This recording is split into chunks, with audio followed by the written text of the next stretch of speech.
السلام علیکم ناظرین، ڈاکٹر دانش ریئل فوکس کے ساتھ حاضر ہے۔ ایک تو فیصلہ آیا ہے لاہور ہائی کورٹ کا، وہ فیصلے پہ مختلف آراء ہیں، مختلف باتیں ہیں، اور کل سپریم کورٹ کے چیف جسٹس کے جو ریمارکس کے اوپر ہم نے بھی چند باتیں کی تھی، اور مختلف ریٹائرڈ ججز اور لائر کی بھی کچھ باتیں آئی تھیں، اور اسی طریقے سے پارلیمنٹ میں سینیٹر نے بھی اس کے اوپر رائے دی ہے، اور ان کا کیونکہ ظاہر ہے پارلیمنٹ کا اپنا ایک حدود ہے، اپنا ایک ان کی رسپیکٹ ہے، ان کی عزت ہے۔ کوئی بھی ادارہ اگر اس اہم ترین ادارے پارلیمنٹ کی حیثیت کو کاؤنٹر کرے، یا کوئی ایسی سویپنگ اسٹیٹمنٹ جیسے انہوں نے دیا تھا کہ جی آج تک جتنے آپ کے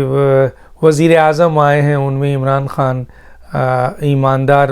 وزیر اعظم ہے، یہ سویپنگ اسٹیٹمنٹ ہے، یہ میرا خیال ہے کسی چیف جسٹس آف پاکستان کو نہیں دینا چاہیے، جیسا کہ سینیٹر عرفان صدیقی صاحب نے پارلیمنٹ میں کھڑے ہو کر اس بات کی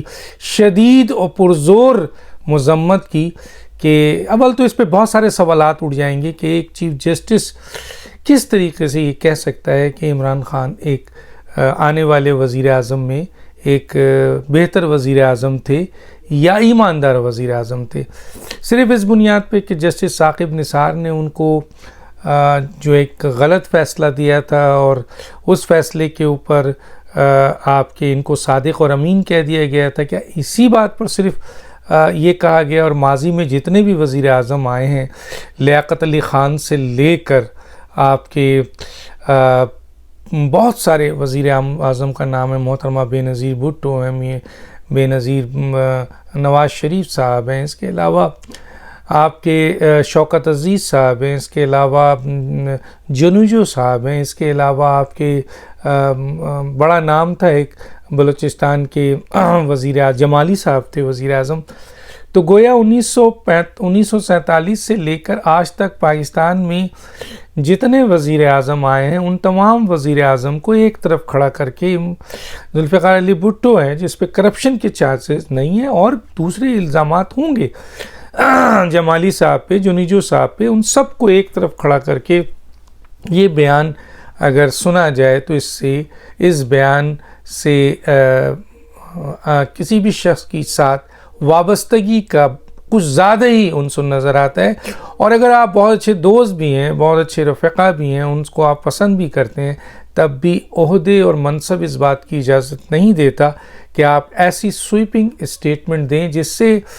آپ کے اپنی ہی اسٹیٹمنٹ کے اوپر سوال آ جائے۔ اگر ہم یہ سوال کر دیں کہ جس طرح عرفان صدیقی صاحب نے ایک سوال اٹھایا کہ آج تک پاکستان میں جتنے بھی ججز آئے ہیں ان میں صرف ایک چیف جسٹس ایماندار ہے، تو پھر کیا ہوگا؟ یہ سوال بہت بڑا ہے، اس سوال کی اہمیت بھی ہے، تو انہوں نے یہ اٹھایا سوال، اب کون اس کا جواب دے گا؟ اور دوسری طرف ہم بھی یہ سمجھتے ہیں کہ جو آپ کے پاس جو یہ سویپنگ اسٹیٹمنٹ ہے، اس پہ آپ کے پاس کیا کرائیٹیریا ہے کہ آپ اس ملک کے کسی وزیر اعظم کو چور کہیں یا کسی وزیر اعظم کو آپ ایماندار کہیں؟ اگر کیا کوئی ایسی ججمنٹ کسی وزیر اعظم کے بارے میں آئی ہے کہ یہ چور ہے، سارے وزیر اعظم چور ہیں، سارے وزیر اعظم فراڈ ہیں، سارے وزیر اعظم کرپٹ ہیں، اور ایک وزیر اعظم جو ہے ایماندار ہے؟ ابھی تو عمران خان صاحب کا جو کیس ہے فورن فنڈنگ کے حوالے سے، توشہ خانہ کے حوالے سے، ٹیرین کے حوالے سے، آپ کے کرپٹ پریکٹس کے حوالے سے، بی آر ٹی کے حوالے سے، مالن جبہ کے حوالے سے، آپ کے شوکت خانم میں جو 2 ارب کے حوالے سے 5 ارب روپے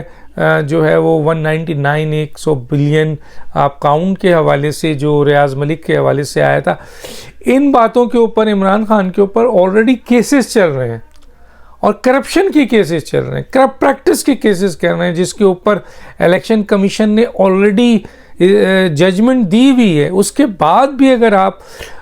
کم از کم ان کیسز کے فیصلے کا انتظار کر لیتے، تب بھی اگر فرض کیجئے ان تمام کیسز میں عمران خان صاحب بری ہو جاتے ہیں، باعزت بری ہو جاتے ہیں، تب بھی میں نہیں، اس ملک کی عدلیہ اور قانون دان یہ سمجھتے ہیں کہ سپریم کورٹ کی کسی جج کو ایسا سویپنگ اسٹیٹمنٹ نہیں دینا چاہیے، اور اس قسم کا سویپنگ اسٹیٹمنٹ جہاں ان کے منصب کو داغدار کرتا ہے، وہیں دوسری سیاسی جماعتوں کو، پارلیمنٹیرین کو، انصاف کو، قانون کو نقصان پہنچاتا ہے، اور اس کے ساتھ ساتھ اس ملک کی عوام پھر یہ سوچنے پہ مجبور ہو جاتی ہے کہ کیا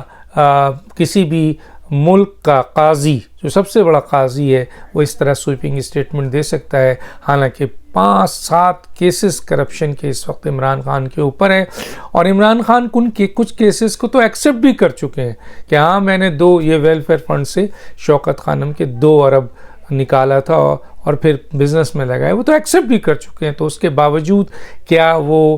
امین ہیں؟ انہوں نے فارن فنڈنگ کیس میں ان کے الیکشن کمیشن نے ثابت کیا کہ انہوں نے ڈاکومنٹ جو ہے وہ فارجری کی ہے، انہوں نے جھوٹ بولا ہے، انہوں نے غلط حلف نامہ جمع کیا، کہ اس کے باوجود وہ ایماندار ہیں. فارن فنڈنگ میں اربوں روپے کی کرپشن ہے عارف نقوی کے حوالے سے، ان کے اکاؤنٹس میں، اور بہت کچھ ہے. اس کے باوجود بھی آپ کہتے ہیں وہ ایماندار ہیں. توشہ خانہ کے حوالے سے کیس اسٹیبلش ہو چکا ہے، پھر بھی آپ کہتے ہیں کہ وہ ایماندار ہیں. اسی طریقے کرپٹ پریکٹس کے حوالے سے اس وقت سیشن کورٹ میں چل رہا ہے. اس کا مطلب ہے آپ کا یہ اسٹیٹمنٹ ان چھوٹی عدالتوں میں جو کرپشن کے حوالے سے عمران خان کا کیس چل رہا ہے، اس پر ایک دباؤ بھی ہو سکتا ہے کہ اس طرح کی اسٹیٹمنٹ اگر ملک کی سب سے بڑی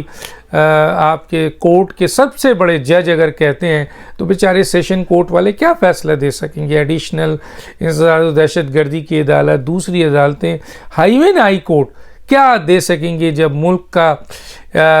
ایک سابق وزیر اعظم کرائم اور کرپشن کے کیسز میں پورے ڈاکومنٹس کے ساتھ پکڑا گیا ہے، اور اس ملک کا چیف جسٹس کہتا ہے کہ پاکستان میں آج تک کوئی ایماندار وزیر اعظم نہیں آیا. جس طرح کی ہم نے گفتگو سنی ہے اس کو میں کوٹ کر رہا ہوں کہ اس کی، اور اس طرح کہ کوئی وزیر اعظم عمران خان کے علاوہ کوئی ایماندار نہیں ہے. تو یہ بہت بڑا اسٹیٹمنٹ ہے، نہ صرف سویپنگ اسٹیٹمنٹ ہے بلکہ نیچے کی جتنی عدالتیں ہیں جہاں کیسز چل رہے ہیں ان کو ایک طریقے سے ان پر دباؤ بھی آ سکتا ہے. یہ سوچنے کی بات ہے، یہ کوئی معمولی بات نہیں ہے. اور ظاہر ہے ایز اے میڈیا پرسن میرا فرض ہے کہ میں بڑی عزت کے ساتھ، بڑی احترام کے ساتھ، میری جو عدالتیں ہیں، سپریم کورٹ ہے، اس میں بہترین ججز بیٹھے ہوئے ہیں ماشاءاللہ،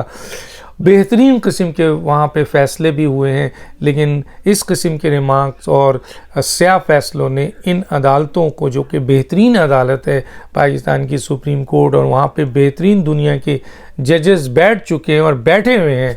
اور ہم جن کو پوائنٹ آؤٹ بھی کر سکتے ہیں، لیکن ان کی منصب کو، اس ادارے کو اس سے نقصان پہنچ رہا ہے. اور ہماری دلی تکلیف ہے اس سلسلے میں کہ اتنے بڑے منصب اور اتنے بڑے، کیونکہ ثاقب نثار نے، جسٹس آصف سعید کھوسہ نے اور جسٹس منیر نے، اور ایسے کئی ججز ہیں، جسٹس مولوی مشتاق اور دوسرے ججز جنہوں نے ان اداروں کو تباہ کیا ہے، ان اداروں اور ان منصب کی تضحیق کی ہے. آج عوام میں اگر سوال اٹھتا ہے، اور اب بھی اٹھ رہا ہے، اس سویپنگ ریمارک سے اٹھ رہا ہے، اور یہ سوال اٹھ رہا ہے کہ آپ جبکہ خود چیف جسٹس آف پاکستان ہے، کیسے کہہ سکتے ہیں کہ یہ وزیر اعظم آج تک پاکستان میں کوئی ایماندار وزیر اعظم نہیں آیا ہے، یا یہ وزیر اعظم ایماندار ہے؟ اور یہ کہ پارلیمنٹ جو ہے وہ آپ کے کیسے کہہ سکتے ہیں؟ مثلا کس بنیاد پہ؟ کون سے آپ کے پاس، جب تک آپ کے پاس کیس نہیں آتا آپ سنتے نہیں ہیں. آپ ایک فیصلے، ایک عام کہ جب ایک شخص چیخ کے کہہ رہا ہو یہ چور ہے، میں ایماندار ہوں، چور، صرف اس بنیاد پر آپ یہ فیصلہ دے دیں گے کہ یہ آدمی ایماندار ہے؟ کیا وہ جو زمین کا مسئلہ ہے بنی گالہ،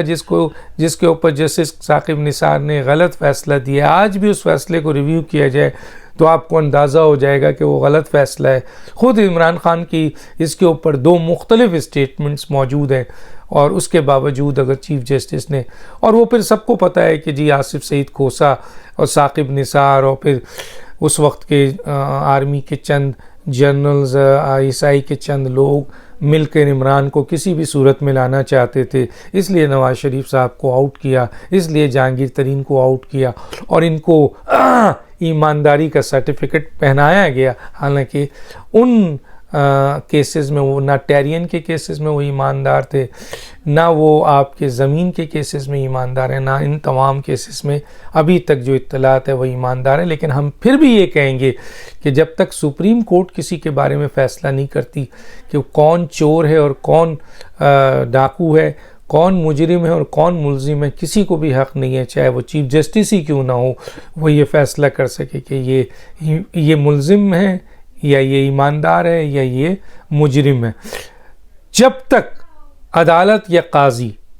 کیونکہ شریعت کا بھی حکم ہے، آئین کا بھی یہ حکم ہے، قانون کا بھی حکم ہے کہ عدلیہ جب تک کسی کے بارے میں فیصلہ نہ دے دے، اس سے پہلے کسی کو ایماندار کہنا یا کسی کو چور کہنا یہ نہ منصب کو ہوتا ہے، نہ کسی شخص کو زیب دیتا ہے، نہ قانون اور آئین، نہ شریعت اجازت دیتا ہے. ڈاکٹر دانش کو یاد دیجیے. اللہ حافظ.